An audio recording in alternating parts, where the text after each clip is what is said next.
Olá, pessoal.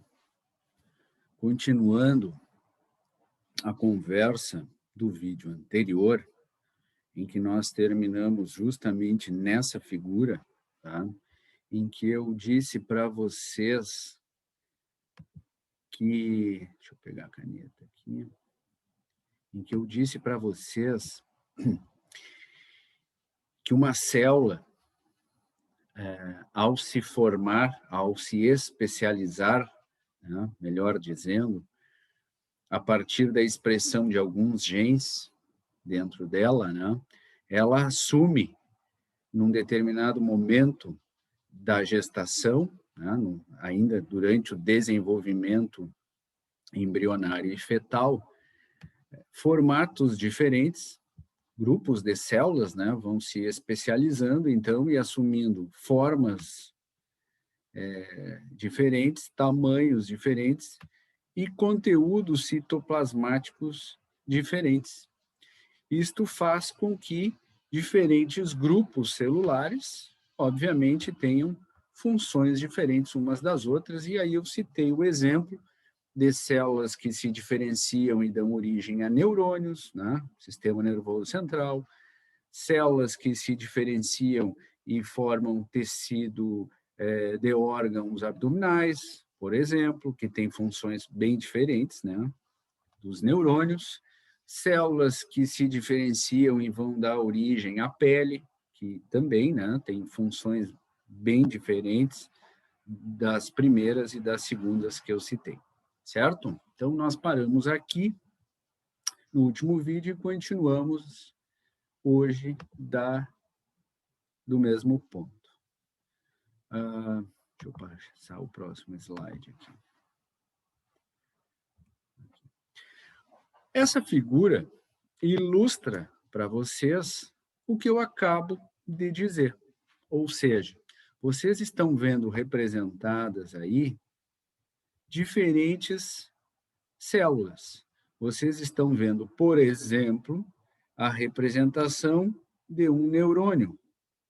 Tá? Então, este é um tipo de neurônio. Existem diferentes tipos de neurônio, mas facilmente, ao enxergar essa figura, vocês já reconhecem como neurônio, né? Como esse aspecto de uma árvore seca, digamos assim, né? E vocês observam que este neurônio, ele tem um tamanho, e até está citado aqui o tamanho dele, ó, 300 a 400 micrômetros de extensão. Ele tem um formato, né, que a gente associa a uma árvore seca, e obviamente que a gente não vê, mas este neurônio, além do seu tamanho, além do seu formato, ele tem um conteúdo citoplasmático, né? Ele tem substâncias no seu citoplasma que possibilitam ele desenvolver ou desempenhar a sua função. A função de um neurônio, que é receber, assim, de forma simplificada, receber e transmitir estímulos nervosos, certo? Se nós olharmos uma outra célula que está representada aqui, ó, o óvulo, né? No vídeo anterior eu citei lá o óvulo no momento da fecundação, né? Pois bem, o óvulo é o gameta feminino e é uma célula. E vocês podem observar que o óvulo tem um tamanho, tem um formato, tem uma forma circular, arredondada, que vocês estão vendo aí, e da mesma forma que o neurônio tem um conteúdo citoplasmático, que a gente não vê, mas que possibilita o desempenho das suas funções, e essa função, evidentemente, é completamente diferente da função dos neurônios. Tem um terceiro tipo celular aqui, que eu vou citar, que ele chama de célula adiposa, vocês podem chamar também de adipócitos, que, de novo, né, tem um tamanho, tem um formato que vocês estão vendo aí e tem um conteúdo citoplasmático compatível com o desempenho das suas funções, certo? Além desses três tipos celulares que eu citei, estão representadas aqui uma fibra muscular, uma célula muscular lisa, né, um tipo de músculo, nós temos 3 tipos de músculo, a gente vai ver isso, estriado esquelético, liso e cardíaco, aqui está representada a fibra muscular lisa. Ele também mostrou aqui os eritrócitos, né, são células do sangue, células sanguíneas, né, as hemácias, as células vermelhas, os leucócitos, um tipo de glóbulo branco, e ainda um outro tipo de célula aqui, que é o espermatozoide, que é o gameta masculino. Eu também citei ele, né, no vídeo anterior. Então, aqui estão citados aí 6, 7 tipos diferentes de células, que cada grupo desses com o seu tamanho, com o seu formato e com o seu conteúdo citoplasmático diferente, o que faz com que cada uma dessas células citadas aí tenha uma função bem específica e completamente diferente uma da outra. No entanto, a origem delas é a mesma, né? Como nós conversamos anteriormente, é o zigoto, certo? E que num determinado momento da gestação, de novo, alguns genes vão se expressando e fazendo com que cada grupo celular tome um caminho diferente. Certo, pessoal? Muito bem. Eu espero que esta parte aí, essa conversa inicial, tenha ficado claro para vocês. Tá? Muito bem. Mas, e sempre tem um mas, né? Apesar das diferenças entre as células, e são bem acentuadas essas diferenças, né? Já falamos sobre isso. As células têm também semelhanças. E uma coisa, uma característica que é muito semelhante entre todas as células do nosso organismo é que elas possuem uma membrana plasmática, né? Então, todas as células possuem membrana plasmática. Isto é uma semelhança entre as células. E esta membrana plasmática é muito conservada, digamos assim, entre os diferentes grupos celulares. Existem pequenas diferenças na constituição das membranas plasmáticas entre as células, mas, via de regra, de uma maneira geral, elas são muito conservadas, ou seja, são muito parecidas. Uma membrana plasmática, se a gente considerar a membrana plasmática dessas células que estão citadas aí nessa figura, vocês vão perceber que tem pequenas diferenças, mas são muito semelhantes, tá? Então, é muito conservado. Então, agora, a gente vai começar a conversar especificamente de uma parte das células, certo? Que é a membrana plasmática, que todos vocês já ouviram falar, obviamente, de membrana plasmática ainda lá no colégio, tá? Vou passar aqui. Muito bem. E quando a gente pensa em membrana plasmática, tá? Membrana plasmática, deixa eu só aproveitar essa figura aqui, já que eu coloquei ela aqui, tá? Isso aqui está representando para vocês uma célula, tá? Deixa eu pegar a caneta aqui. Uma célula, certo? E vocês estão vendo, só para situá-los já no início, vou fazer isso de novo, mas só para começar a conversa bem situados, né? É como se essa célula tivesse cortada ao meio, vocês estão enxergando, vocês estão tendo uma vista lateral, né? Ou melhor, uma vista frontal dessa célula, e vocês observam que existe uma membrana aqui, que eu circulei agora com essa linha preta, representando a membrana plasmática, tá? A membrana plasmática. Tudo que está dentro da célula faz parte do meio intracelular, que eu vou abreviar aqui, intracelular. Tá? Tudo que está dentro da célula, ou seja, tudo que está no citoplasma e no núcleo, tá? Lembram que a gente aprende, né, que as células têm uma membrana plasmática, um citoplasma e o núcleo. Tá? Então, aqui está representado nesse lilás aqui o núcleo da célula, certo? aqui o citoplasma das células, mas tudo que está dentro da célula está no meio intracelular. E tudo que está fora da célula está no meio extracelular, certo? Esta é a primeira divisão que é importante que vocês lembrem, porque a gente vai usar muito isso, e vocês vão usar sempre isso. Né? Sempre que estiverem falando em célula e tal, vão falar em meio intercelular e meio extracelular. Então, tudo que está dentro da célula, meio intracelular. Tudo que está fora da célula, meio extracelular. Tá? E quem separa, né, uma das funções da membrana, a gente vai ver agora, é justamente delimitar a célula e separar, né, o meio intra do meio extracelular. Vamos adiante.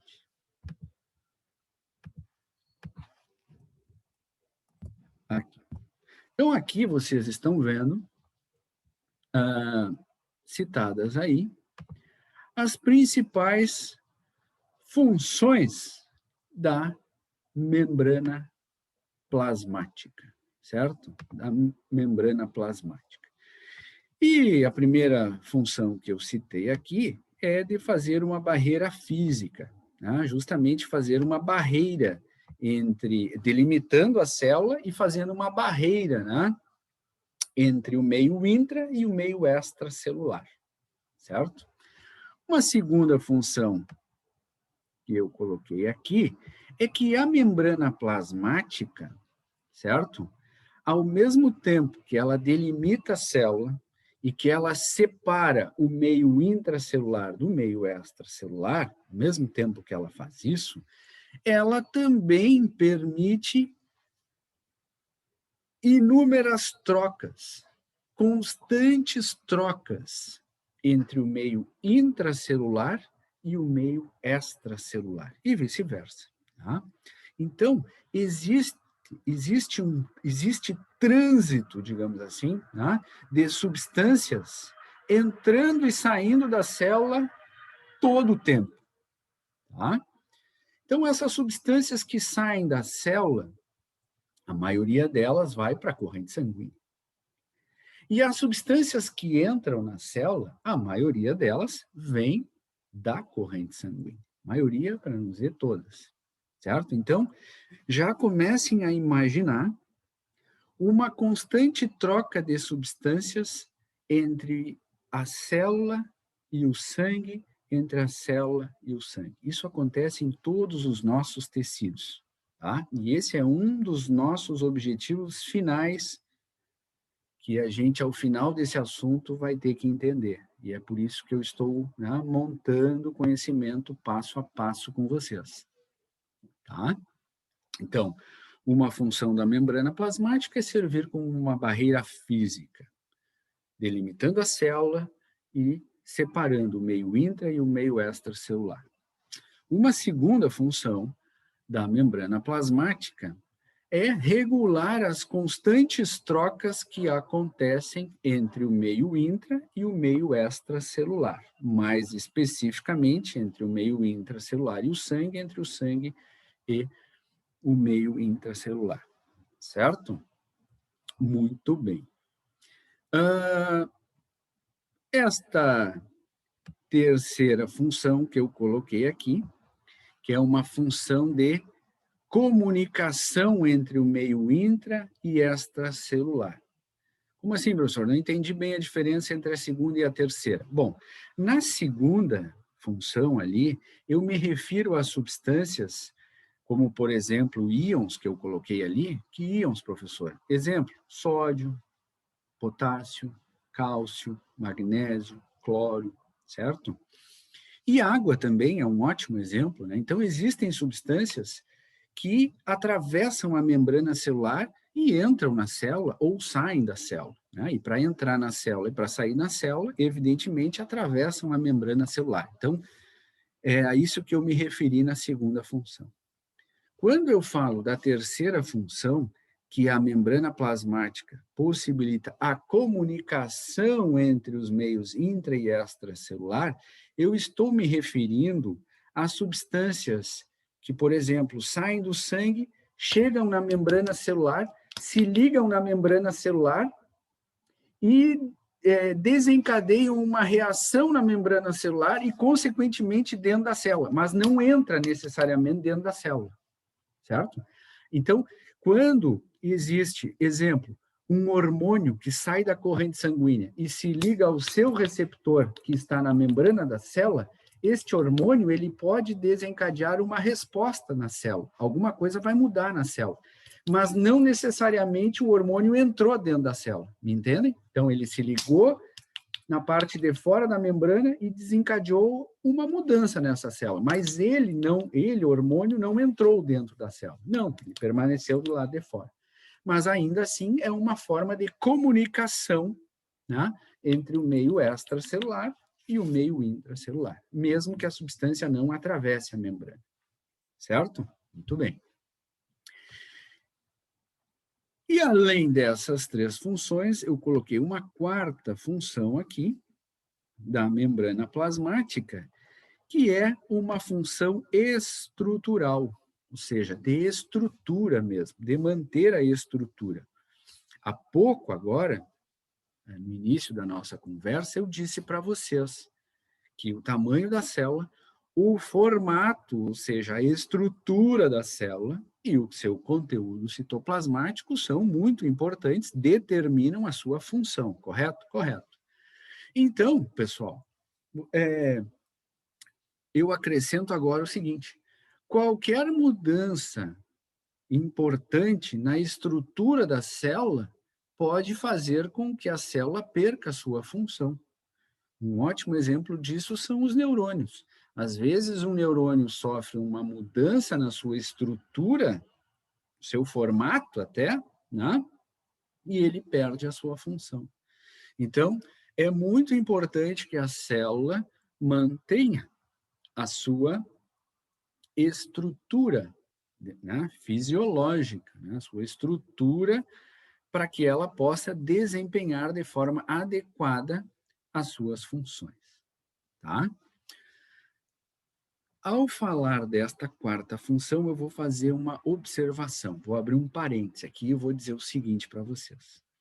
Não imagine, quando eu digo que a membrana plasmática é importante para manter a função, né, o formato da célula, não imaginem que a membrana celular é algo rígido, assim, muito rígido, né, como se fosse sei lá, um recipiente de vidro rígido, né, que ela é rígida. Não. A membrana plasmática apresenta o que a gente chama de fluidez. Ela não tem uma estrutura rígida. Ela é uma estrutura, digamos assim, mais gelatinosa, certo? É o que a gente chama de fluidez da membrana. Ela é mais gelatinosa, mas mesmo assim muito resistente e capaz de desempenhar todas as suas funções de forma adequada, certo? Fecha o parênteses. Muito bem. Então, estas são as quatro principais funções da membrana plasmática. E repito o que eu disse anteriormente, membrana plasmática é algo que existe em todas as nossas células, certo? Sempre que a membrana plasmática de uma célula é rompida, esta célula está deixando de funcionar. Esta célula está sofrendo uma lesão, certo? Porque, evidentemente, ao romper a membrana plasmática, todo o conteúdo intracelular vai extravasar, né? E esta célula, então, está com a sua função comprometida. Então, a membrana plasmática, ela existe em todas as nossas células. E ela é muito semelhante entre as células, embora ela não seja exatamente igual entre os diferentes grupos de células. Certo? Muito bem. Vamos adiante.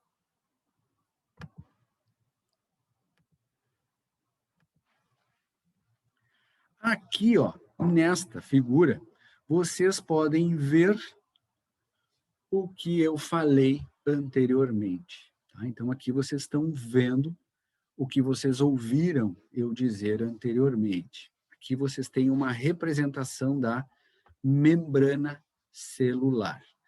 certamente vocês podem encontrar inúmeras figuras iguais e até melhores do que essa na internet para vocês montarem aí o material de vocês, se quiserem, tá? Muito bem.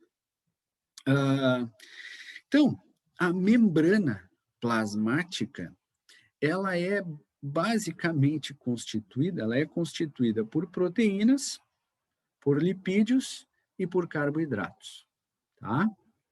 Essa, assim, de uma maneira geral, a gente mais ou menos considera que 50% dos constituintes da membrana plasmática são proteínas, 40% são lipídios e uns 10% mais ou menos carboidratos. Um detalhe aqui, fisiologia não é matemática, né? Mas esses números é só para a gente ter uma noção. E essa proporção, ela sofre pequenas variações entre os diferentes grupos celulares, tá? Mas, de uma maneira geral, é essa informação. Muito bem. E aqui vocês estão vendo proteínas, lipídios e carboidratos, certo? Muito bem. Vamos começar por aqui, então. Vocês podem observar aqui, ó, que ele citou o citoplasma, né? Então, já vocês, ao ouvirem citoplasma, já sabem que aqui está representado o meio intracelular, que eu não vou escrever por extenso, vou abreviar intracelular aqui para não demorar muito, tá? Difícil escrever com essa canetinha. Intracelular. E aqui, ó, vocês estão vendo o meio extracelular, ou seja, fora da célula. Então, dentro da célula, fora da célula. Ele chamou aqui de fluido extracelular, é o meio extracelular, tá? Muito bem. Dito isto, vamos... deixa eu pegar outra cor aqui. Começar pelos constituintes da membrana, então. Ele disse aqui, ó, que existe na membrana plasmática uma dupla camada de fosfolipídios, ou uma camada dupla de fosfolipídios. Ele chamou de bicamada fosfolipídica, tá? Onde está essa bicamada? Vocês podem ver aqui, ó, que existe uma camada mais externa de fosfolipídios e uma camada mais interna de fosfolipídios aqui. Aqui tem um fosfolipídio demonstrado para vocês. Ó. Fosfolipídio é um tipo de lipídio, tá? E vocês podem observar que este fosfolipídio tem uma cabeça hidrofílica e uma cauda hidrofóbica. Vou fazer um parêntese aqui, tá? Esses dois termos, hidrofílico e hidrofóbico, é algo que vocês vão usar bastante na bioquímica, especialmente.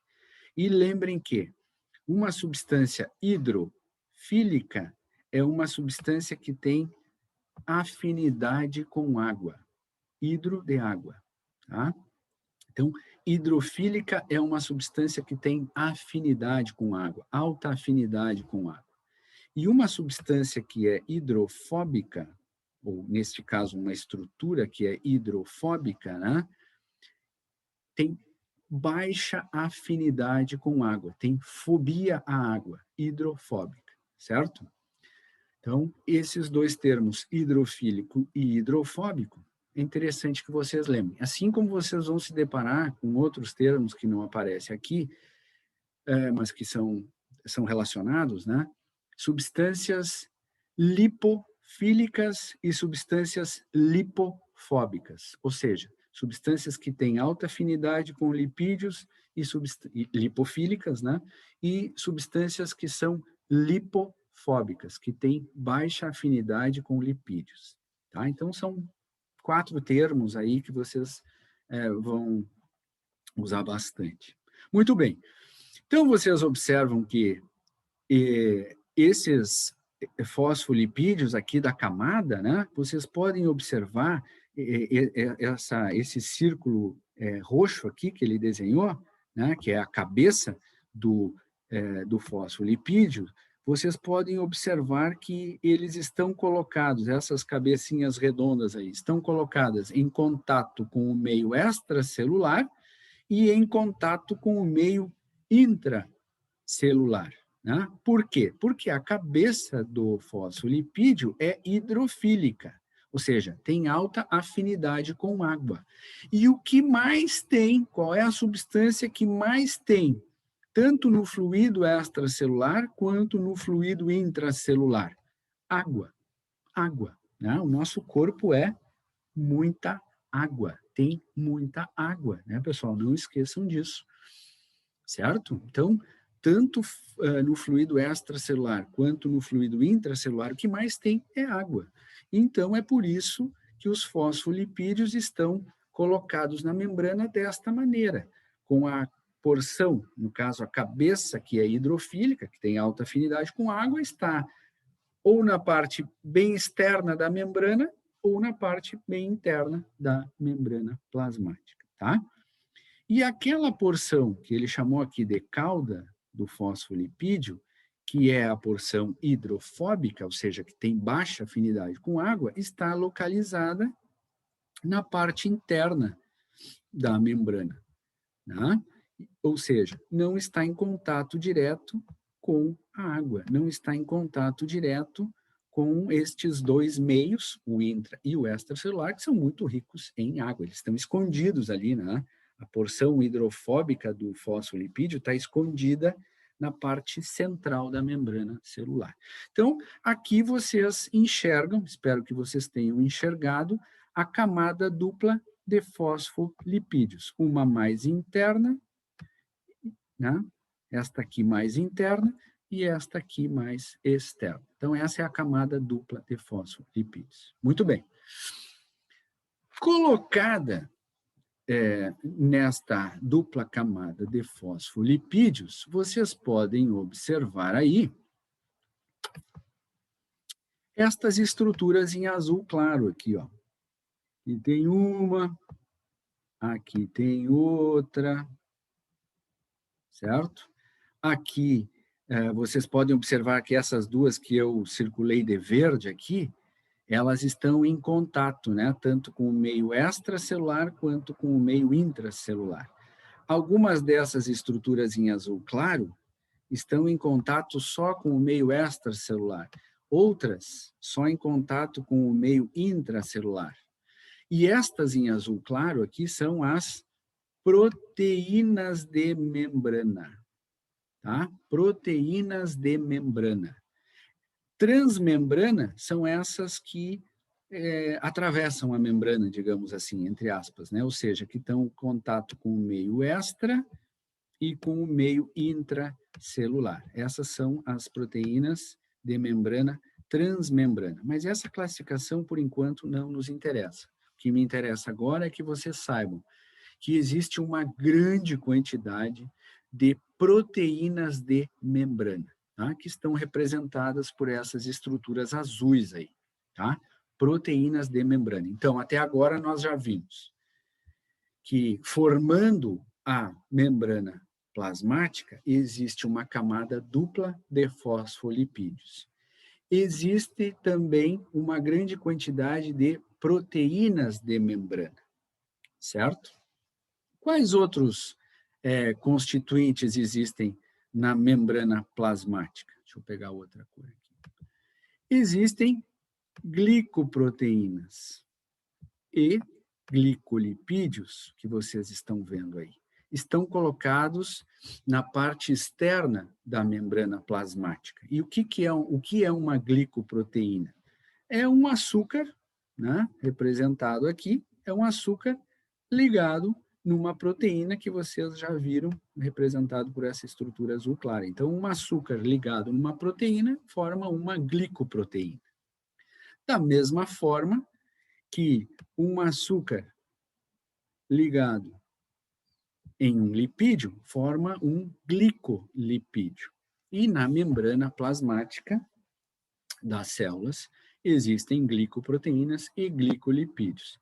A função dessas glicoproteínas e desses glicolipídios, por enquanto, não vem ao caso aqui na fisiologia, tá?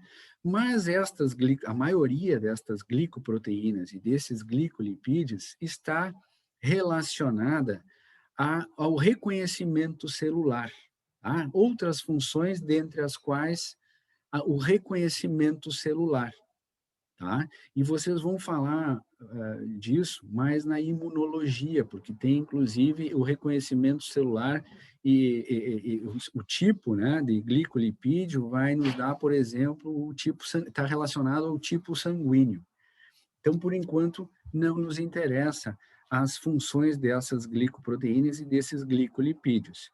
E a estrutura, o tipo de açúcar que se liga na proteína, no lipídio, vocês vão ouvir falar também em bioquímica. Tá? Eu só estou citando que existem, certo? Mas, além das glicoproteínas, também aparece aqui, como um constituinte de membrana, colesterol. Colesterol é um outro tipo de lipídio, né? Assim como o fosfolipídio, o colesterol também é um lipídio e está representado por essas estruturas amarelas aqui, ó, que está representando o colesterol. Então, existem moléculas de colesterol espalhadas, digamos assim, pela membrana plasmática, tá? E este colesterol aí, ele vai fazer com que essa membrana ela se torne mais resistente, né? Que vocês já sabem que ela não é uma estrutura rígida, ela tem uma fluidez, né? Uma fluidez de membrana, e essa fluidez de membrana não deve alterar, não deve se alterar muito de acordo com a temperatura, né? Até sofre algumas alterações de acordo com a temperatura, mas o colesterol torna esta fluidez mais estável, tá? Além disso, possibilita com que a membrana plasmática também tenha maior capacidade de selecionar o que sai e o que entra da célula, tá? Muito bem. Então, pessoal, essa é basicamente a estrutura da membrana plasmática, tá? Nós já chegamos ao tempo previsto aqui. Vou parar por aqui o vídeo, tá? E no próximo vídeo a gente vai continuar falando aí de todos esses constituintes que vocês estão enxergando aí nessa bagunça que ficou essa figura, a gente vai pensar as proteínas de membrana. Tá? A gente vai detalhar agora as funções das proteínas de membrana no próximo vídeo, tá bem? Um abraço e até breve. Tchau, tchau.